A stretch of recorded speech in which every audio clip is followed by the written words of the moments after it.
So welcome to tonight's hormone class with me, Sara Poff from Healthy Families for God. And I'm super excited also to have my sweet, sweet friend and very knowledgeable about hormones, Shelly Hardin. You'll know her on Instagram as her tag is Happy as Shelly, right?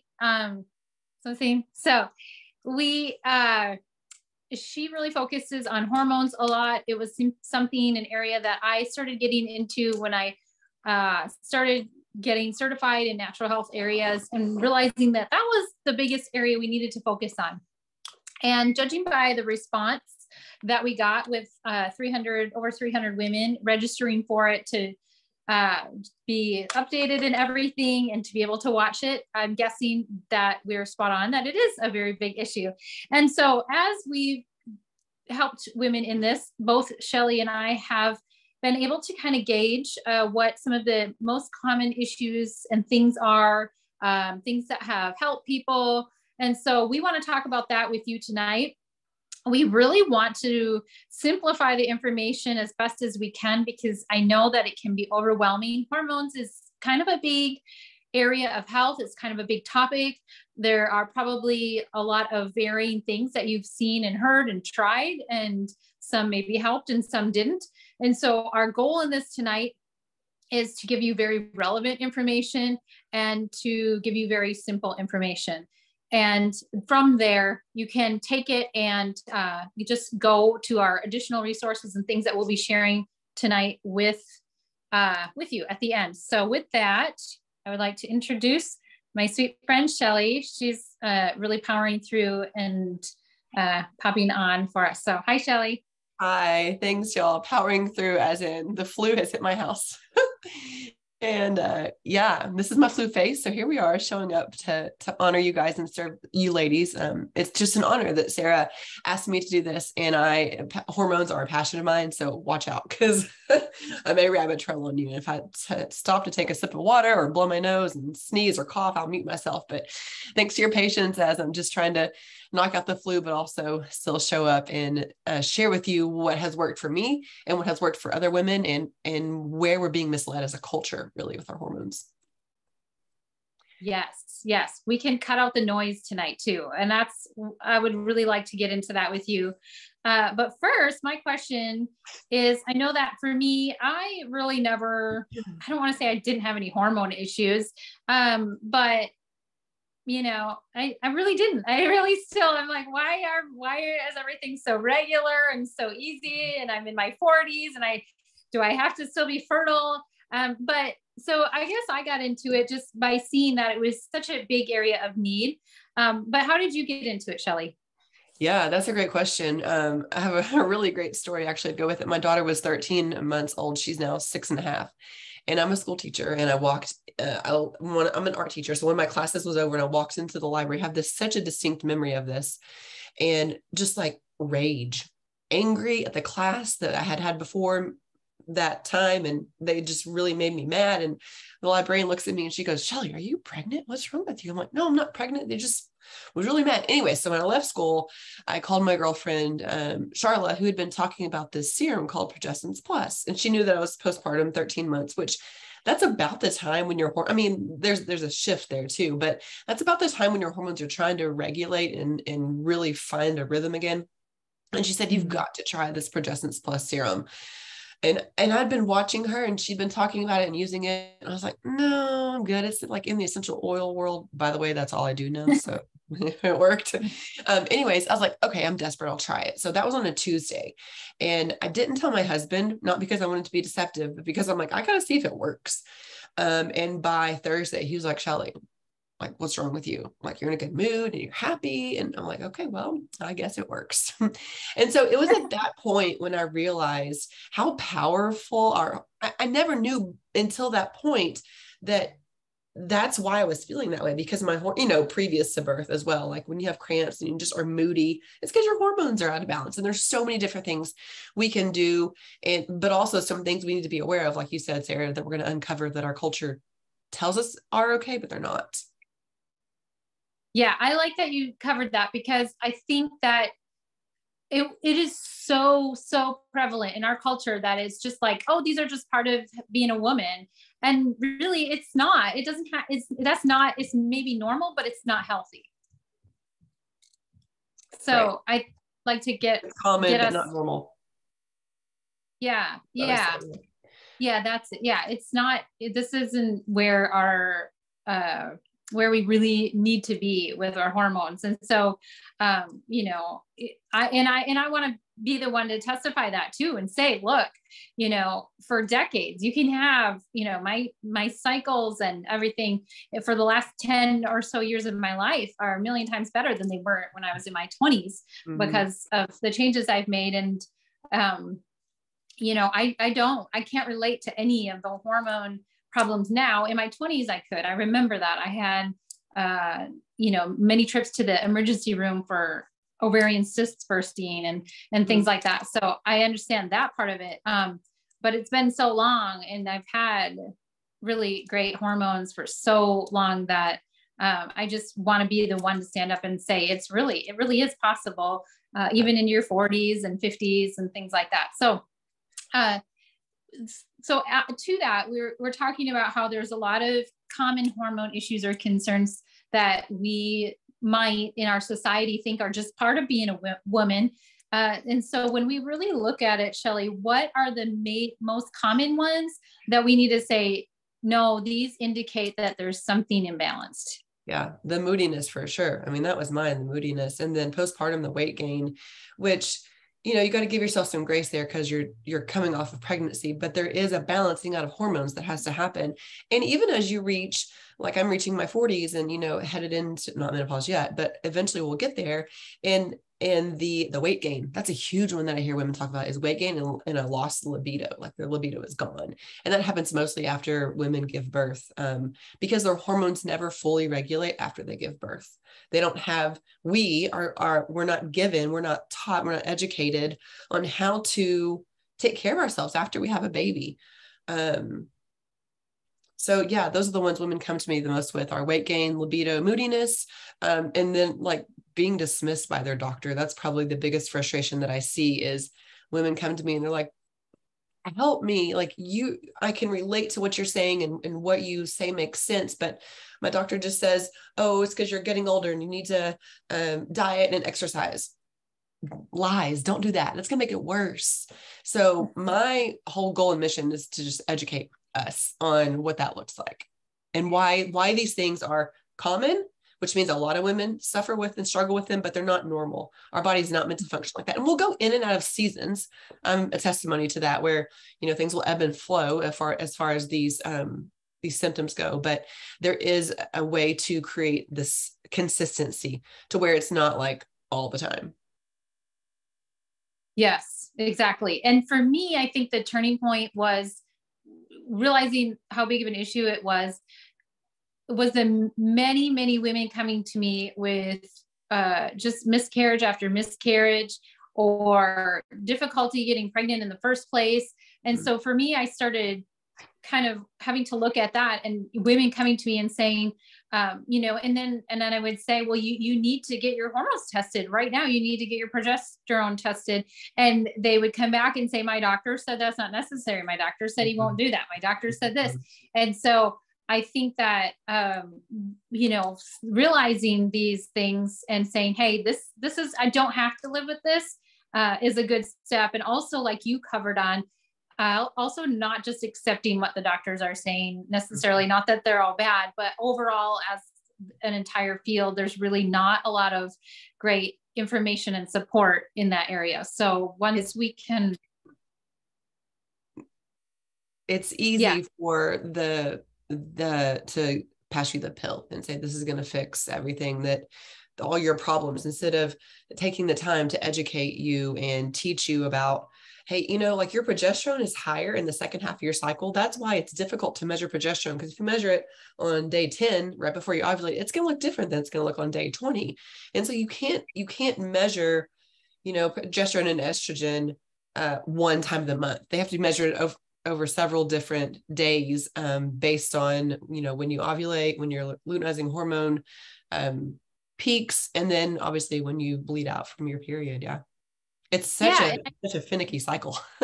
And that's like, for me, I wasn't even aware of any of those terms until I was planning on getting pregnant with my third child. Nobody talked to me about ovulation or any of that kind of stuff. And so I don't know if it's just me or if that's common for other women, but I think that we need to start understanding our bodies, right? And we'll get into that too, won't we? Yes. Yeah. We'll talk about that. So, but now that you brought it up, you were talking about, how it's just so common in the medical field to just be thrown a birth control pill, or maybe later in life, some hormone replacement therapy. And so that obviously for us is one of the areas that we see, women being led astray or maybe going wrong in getting hormones on track. So if you want to touch on that a little bit, why is that not the right way? And then we can talk about some of the other ways that might kind of just really be on the wrong track with getting hormones on track. So when I first learned what I'm about to tell you about birth control, I was like, my consciousness was greatly expanded. I don't like to say my mind was blown, but it was just like, I could not believe that this was an option medical professionals gave to women. Okay. Birth control obviously controls birth. And how do you control birth? You control birth without an egg. If you don't have an egg, you can't have birth. You can't have a, conception. And without, you can't have an egg released without progesterone. And so birth control literally suppresses your hormones. It takes away your body's natural ability to create hormones. So you're basically hormoneless when you're on this birth control. It suppresses everything that you have. It takes away your body's ability to make hormones. And it's I know there's reasons and why women do it, but there's also other ways that you can be in charge of your fertility, be aware of your fertility. We're only fertile for 6 days of the month. The egg can live for 24 hours. Sperm can live for up to 5 days. That's 6 days total. When I think about that, it's a miracle that anyone gets pregnant. That it's just, 6 days out of the year. Or out of the month. Help me, Sarah, the brain fog set in. Where was that going? So when it's just turning off our hormones and, I know that some people opt for it as an option to get hormones on track, whether aside from any fertility desires or anything or goals, but then also, yes, for preventing pregnancy, which, like you said, there are other ways, and that would probably be a really good topic to spend a whole Zoom session on for those who are interested. Because we'll do that one next time. Yeah, for sure. Yeah, I think so. Yeah. But there are other things you can do to support your body so that your hormones regulate. And the biggest one that I see, and this is where I started, aside from using the Progestins Plus, but was balancing my blood sugars. And I had no idea what that meant. When I first learned about balancing, I was like, what? I'm not diabetic. Like, what does that even mean? Our blood sugars, our adrenals become taxed when our blood sugars go up and down, up and down, up. And when we don't eat enough fats, this is it. Eat enough fats and proteins. That's it. You eat enough fats and proteins and leafy green vegetables, your blood sugars are going to be stable. When your blood sugars go up and down, your body is in stress mode. Anytime your body's in stress, it's not going to make the proper amount of hormones, any kind of stress. So that's where I see, and this is what happened to me. So the story I told you earlier was when my daughter was a baby. Then I had another hormone situation when my son was a baby. He's now 3. So I'm still coming out of that, doing really great with that. But the blood sugar thing, anytime there is stress of a major life event, you move or you get sick, or there's a death, or even a marriage, like that's a good stressor, but it's still a stressor.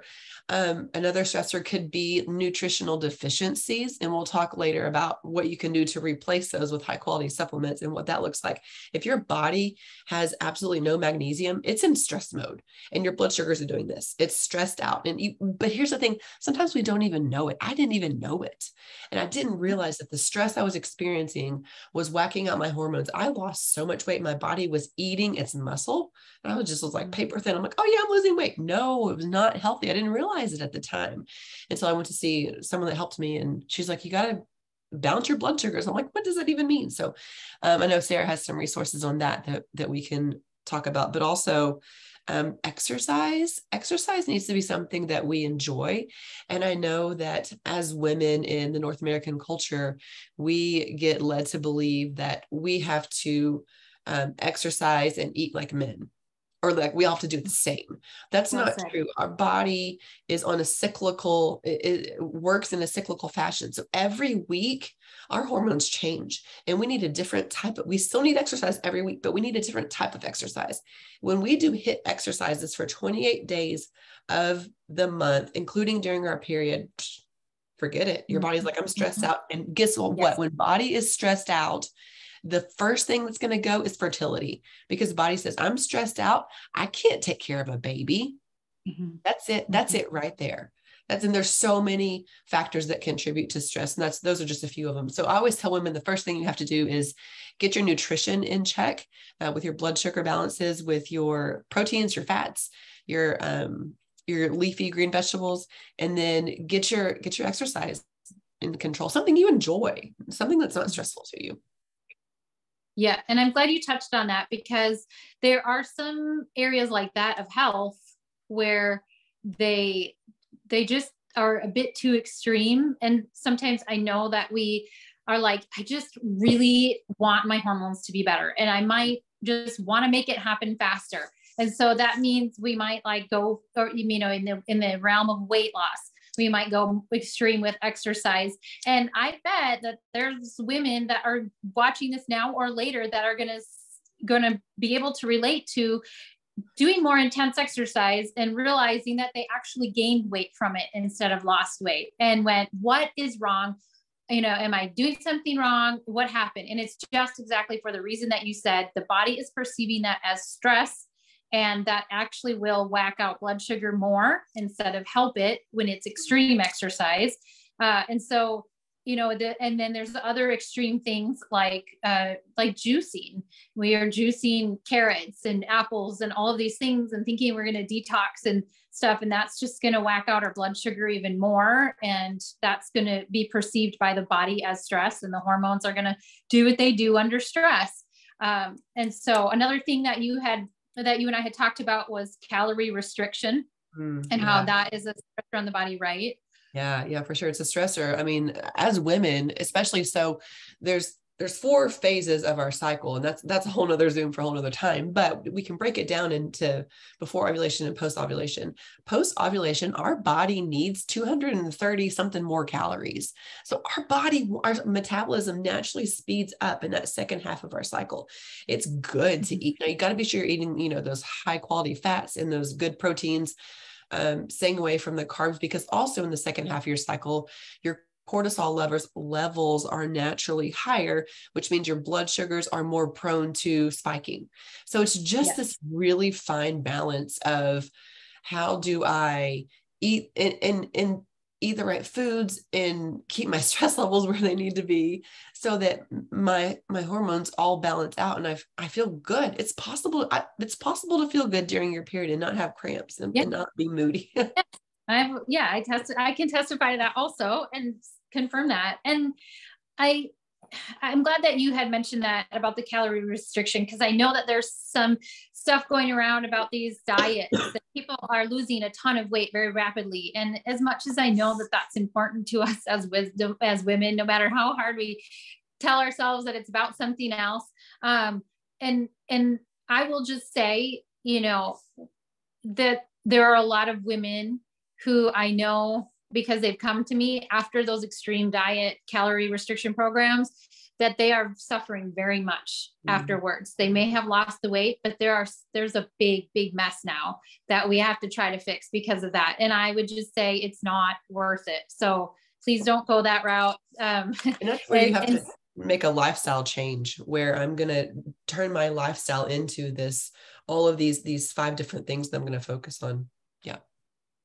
Yeah. And I want to encourage everybody that it's not like, oh, we have to make these huge lifestyle changes as a bad thing or a tough thing. It's very empowering and it's very much worth it. So, but I want to also to say, we're going to talk about some of the things that we want to empower you with and really help you focus on.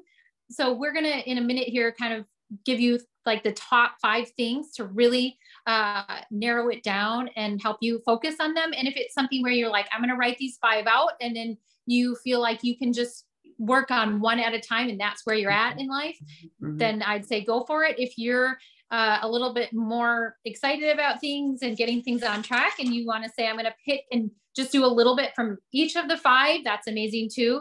But what I would say is, I want to note before we go on, because we've been talking about the things that stressors, and I'm glad that Shelly talked about how, when we say stress on the body, we're not just talking about emotional stress. We're talking about other ways that the body is perceiving things as stress. So sometimes, when I'm saying stress, women are like, yeah, I'm under a lot of stress right now. And that's definitely a huge factor. A lot of times women will come to me and they'll say, I started using progestins, or I started using this for hormones, and my hormones are really off. What happened? I started spotting. Is it this product I started using? And I asked them, are you under an extra amount of stress lately? And is that why you started using that product to help? And they're like, yes. And I'm like, okay, it's not the product. It's the stress that you're under right now. And so it really does have an effect. Now, I know that there are a lot of things in life that are outside of our control. So I don't, we're not going to come on here and say like, hey, if you're just doing the amazing work of you're breastfeeding that baby through the night and stuff, we're not going to be like, well, you've got to figure out a way to get sleep or your hormones are going to stay jacked. We don't want to be there with that. And the same with stressors and stuff in life. But I do want to encourage that when we talk about the emotional stress side of things, for me, one of the biggest factors was learning that external stress doesn't have to mean stress on my body. And so some of the work for me was in how I took in or didn't take in the stressors around me. And so I just wanted to note that, but we're going to give you, let me see how we're doing on time. Do you have anything on that, Shelly, before I move forward? That's exactly right. We just need to be aware of what the stressors can potentially be, but don't stress about the stress. I'm guilty of that. Good point. Right. That's true. That's true. Like, oh, I got stressed about that stressful situation. Exactly. Right. So, this is just, one of the things that God's really been showing me a lot lately is just reminding me, and friends doing this with me, is reminding me to give myself and I want to remind you to give yourself grace in your growth and just moving along on your journey, because we're never going to be there all the way, and the journey is part of it. The journey is what's refining us, and so while the better hormones is going to be an amazing part of it, the journey, making those lifestyle changes, we're gonna love who we are through that process too. So just give yourself grace. That said, Shelly and I have talked about how it can be overwhelming improving this area of health. And for some of you, maybe you've been on this journey with working to reclaim your hormone health for many years, maybe a decade, maybe 2 decades. And so we want to just spend the rest of the time tonight focusing on the top 5 things that we know. These are the things where it's like, we've seen these things. I will say for me, I have a lot of people come to me and they're like, I need your help. Here's my health issues. And I'll say, what are you taking? What are you doing? And a lot of times when they're seeing somebody else, like a holistic practitioner, they have a list 5 miles long of what they're supposed to do. And with that list, they've come to me and they've come to me for help. They had that help with that list, but I know that's because they're like, this is a lot. This is overwhelming. And I have to do like 50 things and not be sure that it's going to work. And so our goal tonight is to just really give you the things where it's like, you know what, we are very confident in this, that this is an essential part of it, that this is absolutely going to do something for you in your hormone health, as well as all other areas of your health. So the top one, Shelly, what's number 1? Yeah. Before we jump into that, there's something you said earlier, and I just want to touch on the journey and the timeline of it. hormone health does not reverse overnight. And that is something that as you start this journey, and as you pick one of these 5 things that we're going to, or 2 or 3 of them, know that it takes time, mainly because your ovaries take 3 months to rebuild. So give yourself it. I mean, if you were to do it perfectly, it might happen in 3 months, but it's probably going to be more like 6 or 7, or maybe for me, like 12 to 18, where I'm still learning how to do all these things and incorporate them in a way that fits my lifestyle, but still enjoying my life and watching the hormones rebalance. Okay. So be patient with yourself, be gracious with yourself, and know that hormone healing takes time. Okay. So the first one, because I think a lot of people stop after they don't maybe see like, oh, my hormones are completely all back together again after a month or 2. So thank you for that. And that comes from our culture where we can put a Band-Aid fix on anything and feel good. We take a Tylenol, our headache goes away immediately. And that's what we are conditioned to think will happen with anything medical, is that it can, just change overnight. But when it's done in a way that is sustainable and, sustainable and long lasting, then it's going to take time. So the biggest one is nutrition. You've got to give your body all the nutrition. I don't count calories. I never have counted calories. It's annoying to me. I am aware of what I eat. I focus a lot on protein, especially as we grow older into our 40s. Estrogen is an appetite suppressant. And as you grow, so between 35 and 40 is when we begin to lose our indigenous, that's estrogen that is made in our own body.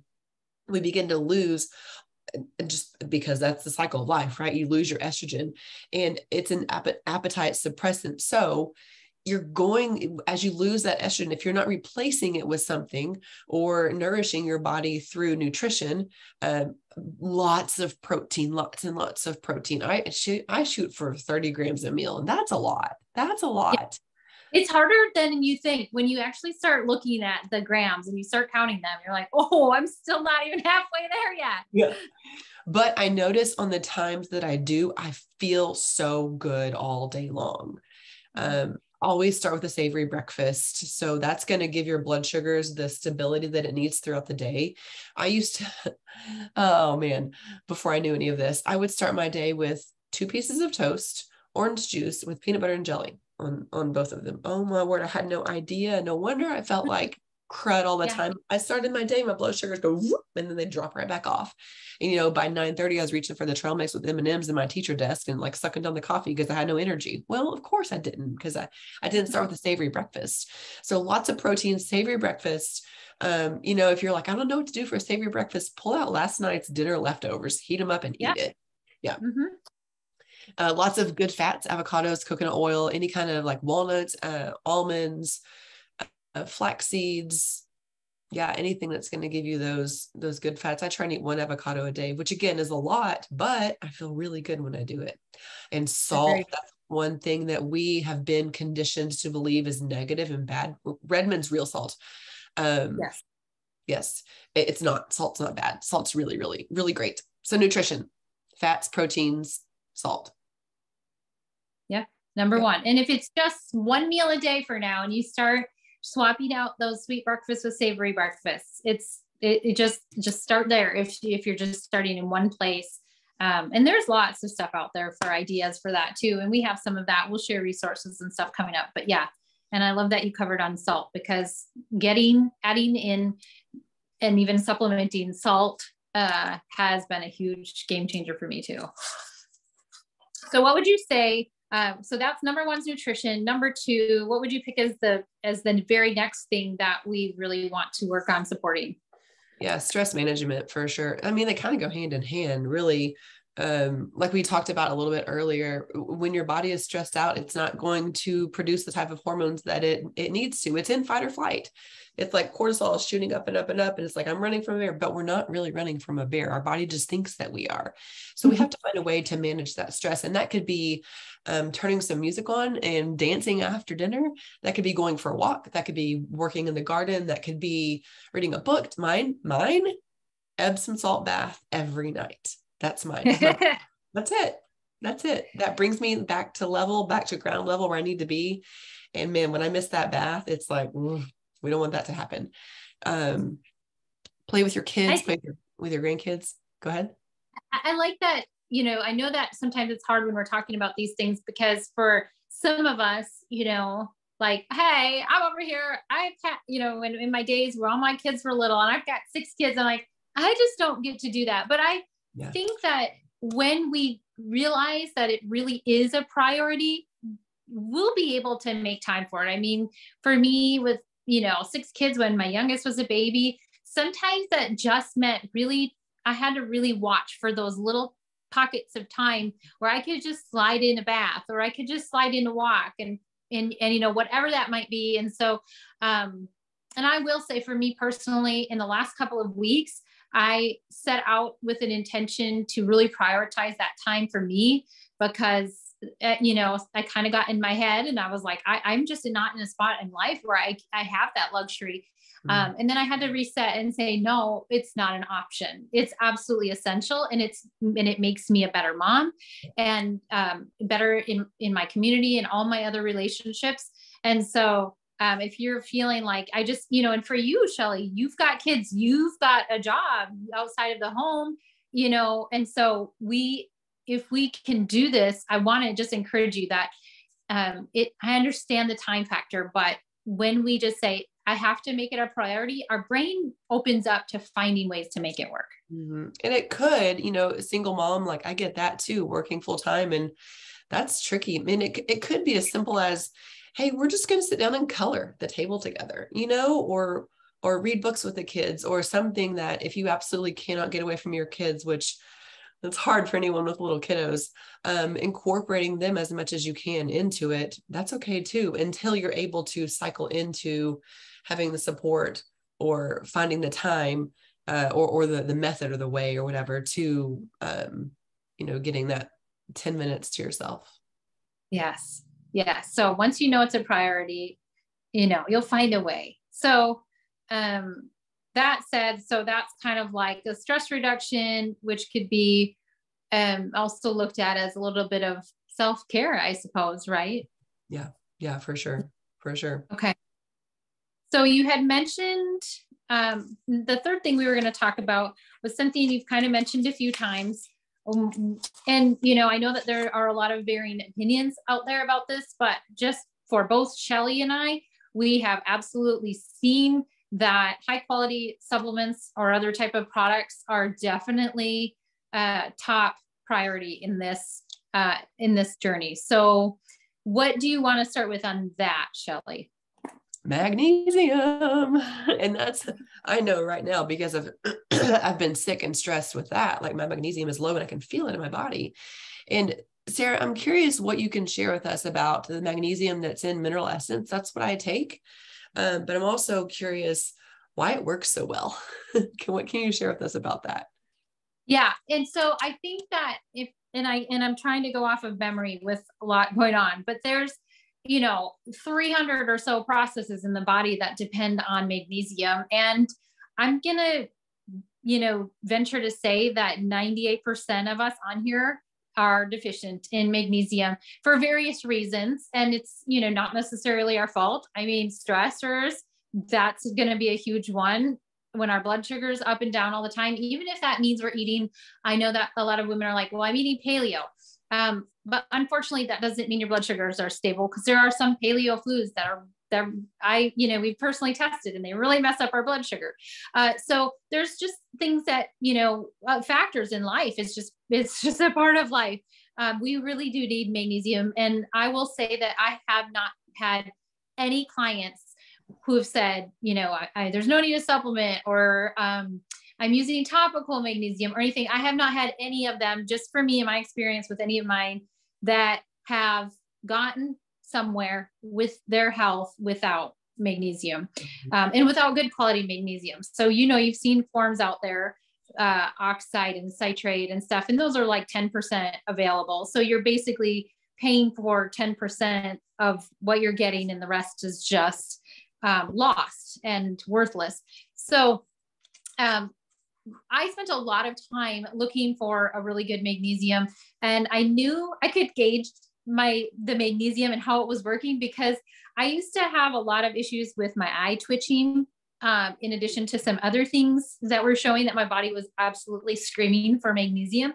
And so it was funny for me because I could test products, and if my eye stopped twitching, then I knew it was good magnesium.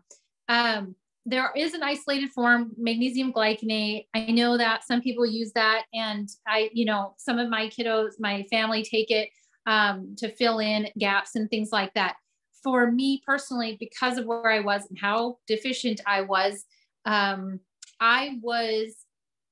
was coming out in my poop before it would get me to the level that I needed to be at in order to turn these things around. And so again, that has to do with blood sugar, hormones, because magnesium plays a big role in the body's process to get rid of the spent hormones. So if you think about this, in one part of your cycle, your estrogen is going up, and that's how it should be. It's going to spike, and that's normal and healthy. But what does it do with that estrogen when it's done? Where does it go? It has to go somewhere. And our liver and our body has to work on that detoxification process to get that spent estrogen out. When it doesn't, what happens? It builds up and it builds up and it builds up in our body. And so we have to support the body to be able to get rid of that. And magnesium is huge for that. So anyway, all that to say, I've tried other ionic minerals also. My eyes still twitched. And I remember when I first started trying Mineral Essence, which is ionic minerals from Young Living. And it was the first time ever that my eyes stopped twitching. And I just kept at it. And I was just amazed at what it was doing. And then I stopped taking it. I think I ran out or something. And I had to go back to the other old ionic minerals thing that I had in the fridge. And I won't say what brand it was, but it's probably the main one everybody sees out there. And it didn't stop my eye twitching. And I was like, and I'm looking at the bottles and I'm like, it looks like it's really close to the same thing.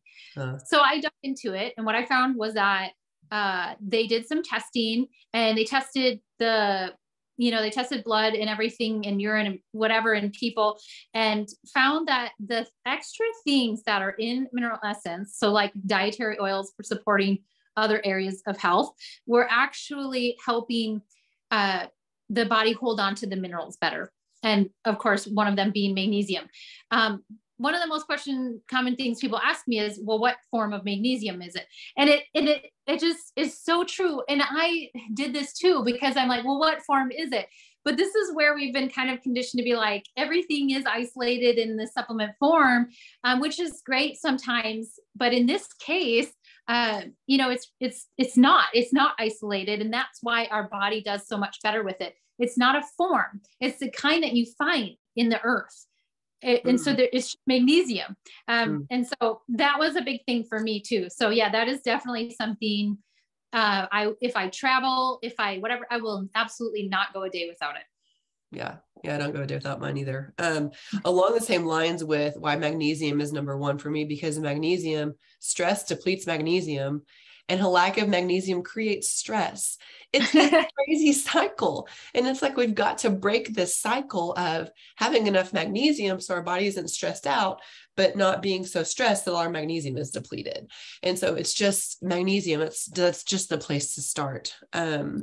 The next one would be B vitamins. And I use Young Living Super B vitamins. And I got a story about that one too. Again, when I think my son was young.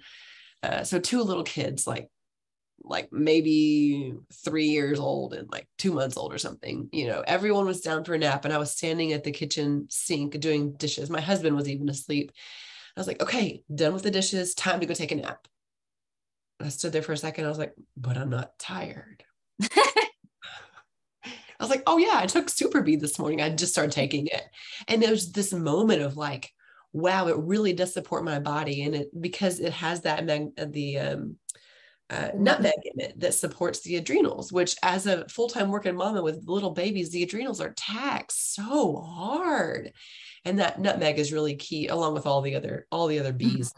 But again, just like those are my two, and then like a probiotic that I don't go without those three for sure. So tell me a little bit about where probiotics fit into hormone health.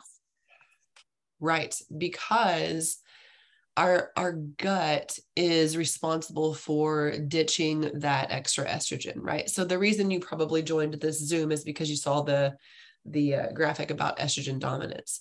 And when our gut is in an unhealthy place and has not the kind of bacteria that we want, that estrogen is just going to live in there, and we're going to be constipated, and it's going to be reabsorbed into our system. And that's when the recycled, even if it's our own estrogen, recycled too much estrogen staying in our body because we don't have the good bacteria in our gut to poop it out, it creates that estrogen dominance. And stress, guess what? Stress creates estrogen dominance. So many things create estrogen dominance. But that's where probiotic fits in for me. And also eating things like fermented pickles and sour, excuse me, definitely sauerkraut. Yeah, it's interesting because my daughter, she'll love me talking about this, but when she is and she's in her bleeding phase, she craves fermented kimchi, like craves it, like it's just all there is to life. I mean, and she just finds the most creative ways to put it together as a meal. It's like a kimchi meal because the fermented veggies, her body just knows that it needs that. Yeah. Yep. And that extra estrogen is just so toxic. It's so toxic. And again, we all have these symptoms that are from estrogen dominance, and no one teaches us what to do with them or how to get rid of them and how to feel better and to, get that estrogen out. Yeah. And so along that, like you said, probiotics and also B vitamins, they play a huge role in the phases of liver detox too. So when we're talking about these things, some people might say like, well, how can I, detox the liver? Replenish those nutrients, because those nutrients are essential for the liver functioning to do that properly. So before we go into the fourth and fifth thing, which we'll work on quickly, since we're talking about supplements or products, can you give us a short little synopsis for those who aren't familiar with Progestins Plus and what that is and why it was so powerful for you and others? Right. So it contains wild yams, which is a plant-based form of progesterone. And the cool thing about Progestins Plus, it's an oil, right? An essential oil, and it will seep through the skin, through the fatty layer of your skin directly into your bloodstream.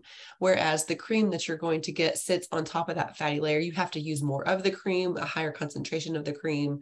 The progesterone, the progestins is going to just seep right into your skin. And, back in that time frame when I had the outbursts at school, after we discovered that's what was working for me, and I would have a moment at home, Paul, my husband, would say, go put on some, we affectionately call it PP, Progestins Plus, we call it PP around here. He said, go put on some PP, and like within 20 minutes, because it does absorb so quickly and is incredibly effective, you can use less of it and have the same or better result. And it's not going to create potential toxicity because it's not made in a lab. It's not building up the body too. One of the things that I read that really astounded me, because for the first few years of having clients and working in that realm, I was, I didn't know about progestins, and I was recommending a good organic progesterone cream. And what I learned was that when it sits in that fatty layer like that, instead of being absorbed when you put it on, your body isn't, because it's not necessarily absorbing it all, then it could just be coming into your bloodstream whenever. And so there's really there's no way, even if you're using it consistently, there's no consistent dosaging of it, because it might just sporadically or randomly, be absorbed when it's just sitting there. And then, so that was one thing that really blew me away too. All right, so let's go number 4 and number 5. What are we working on for those? Yeah, 4 and 5 are going to be, 4 is going to be supportive exercise, right? So picking, and this is a whole nother Zoom for a whole nother time, but picking exercise that fits with the phase of your cycle. If you're going to do your really intense HIIT stuff, do it when you're ovulating. And save your yogas and your walking and, a little bit of body weight stuff when you are nearing your period. Always exercise, because it reduces stress and it helps keep that blood sugar controlled. When that blood sugar is controlled, the stress is controlled and you make hormones, right? And then the last one, and this one's hard. I mean, I'm still struggling with this one, quality sleep. And I'm like, that's hilarious because I have a 3-year-old that likes to go to my bed at night. And it was a lack of sleep because of him, and I love him and I will never, not supporting him at night.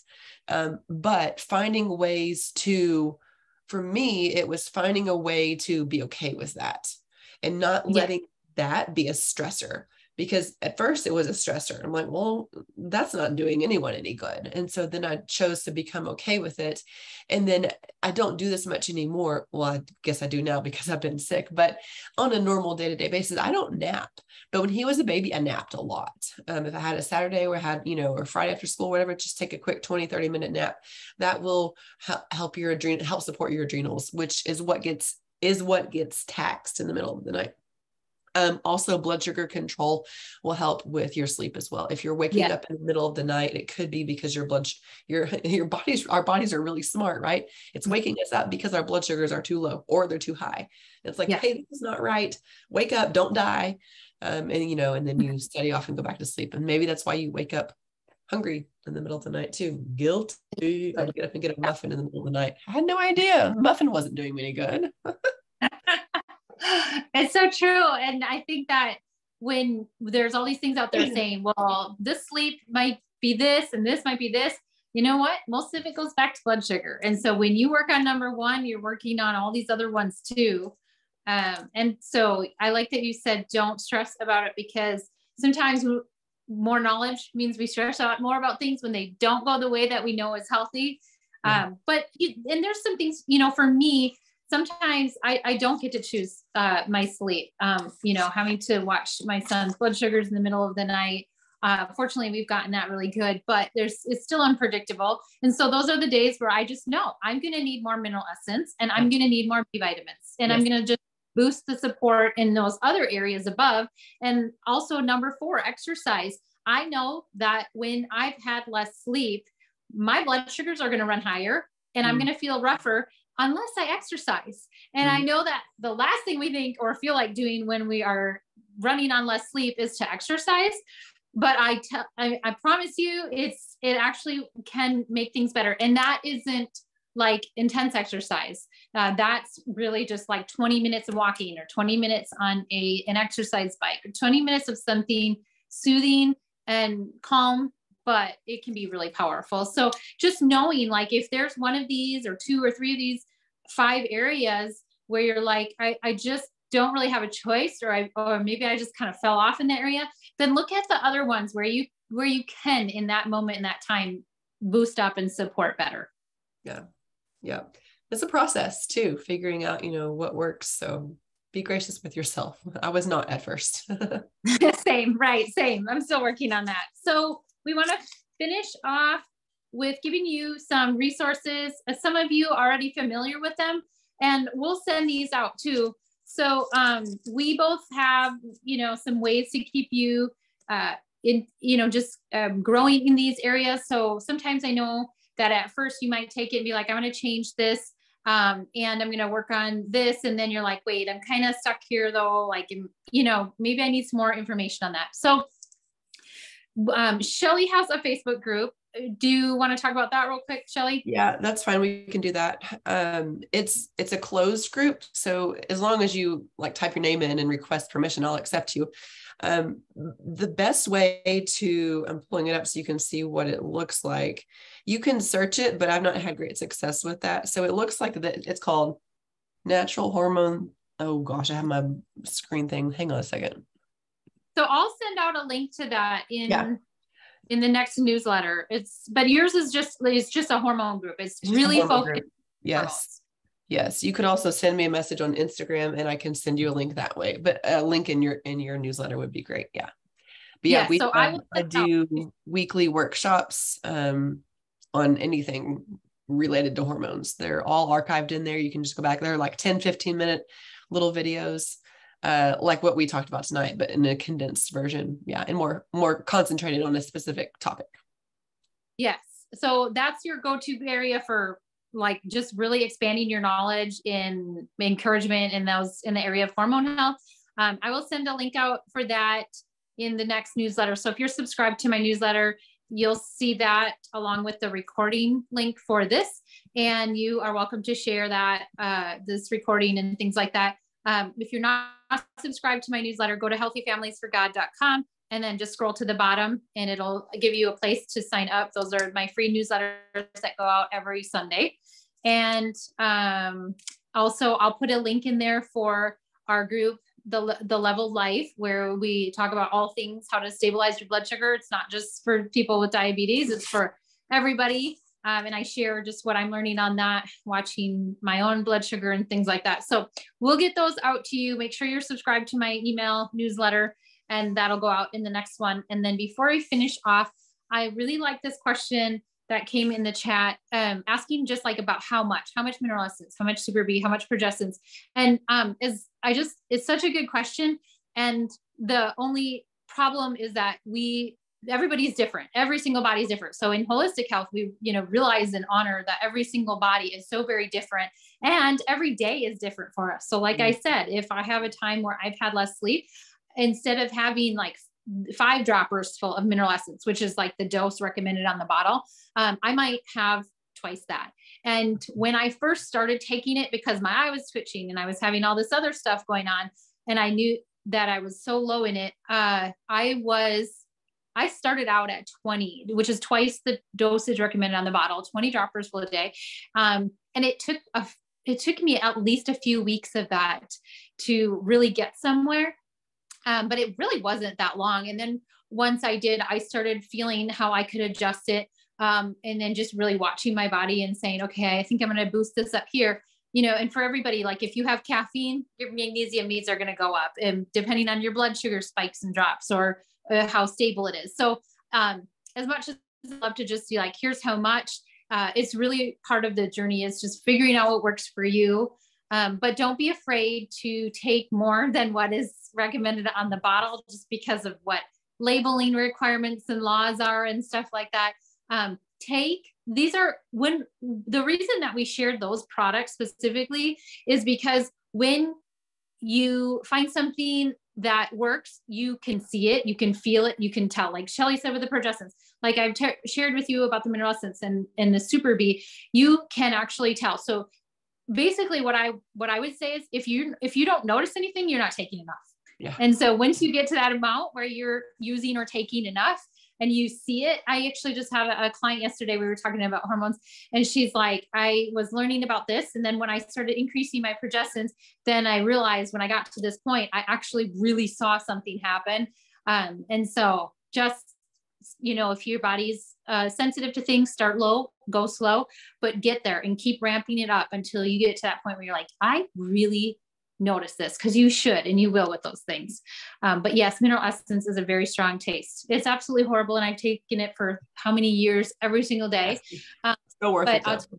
It's just worth it. It's just like, I really don't even care how it tastes, because our lives are completely different with it. Right. Sarah, on that note I've seen a lady that drops mineral essence into capsules because she can't tolerate it, and she takes it like that. So yeah, it's a little bit extra work, but that's an option too. I think that's like, she likes the taste. Yeah, I've never heard like the taste, which is so cool. We had that one event at the retreat and we had somebody try it for the first time. She's like, yeah, I'm in, cool. And we're like, how did you not gag? Actually, there was a time when I was taking it and it became sweet to me. And I texted Charlotte, I'm like, why is this sweet? And we didn't know, but I learned later it's because I was super deficient in magnesium and that it tasted sweet, so that I would take more of it. Really weird. I thought it was like a mismatch mineral essence, but yeah. Yeah. So anyway, we are at our time and I really want to respect everybody's time. I love the questions coming in. That actually means you need to go lower and slower when you're noticing that mineral essence is moving things along too quickly. We have some people who, because it's working on other areas too, it's working on bad gut bugs and it's working on some of the bad, fungal stuff that's going on and stuff like that. So, and sometimes, that might just be an indicator of needing to also work on stomach acid and supporting that area too, which we can talk about. And that goes along with stress and stuff like that too. So what, but yes, that is one that some people will just absolutely need to go low and slow with. And I mean, it might be really low and really slow for a while. So, that said, with more questions, you guys know how to reach out to us and stuff like that. And if you have an idea for like a part 2 that you'd like, any specific questions that you'd like us to cover, we'd be happy to do that. Right, Shelly? Yeah, for sure. Cool. All right. I'm going to just stop the recording for that. If I can figure out how to do that.